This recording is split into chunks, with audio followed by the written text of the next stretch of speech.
প্রীতম মাছ না খাওয়া চুপচাপ থাক, বিরক্ত করিস না বেশি। একটা ছড়া বলতো দেখি, বল। আয় তো খেতে দিবা দুধ বেশি আসবে সময় কুকু আয় বেশি যেপে ধান বল মেপে দাবিছি ধরে লেবুর পাতা গরমটা আর তাই পাতায় দুধি বড় দেখতে পেলে পাতো না তাই উঠতে গিয়ে পিছিল বড় হাড্ডি বড় গড় গড় গুড় গুড় বাসকি মেগে সুর বাসকি মেগে ডাক নয়তো মেগে ডাক ডাকছে দাদুর না ভুলে গেছে এবার,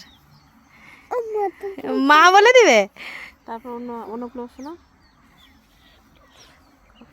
খোকা যাবে শ্বশুর বাড়ি সঙ্গে যাবে কে এ এ বাড়িতে আসে বেলা ঘরে আসে বেলা কোমর বেঁধেছে A B C tumble down D A B C D E পড়তে লেগে গেছে রে।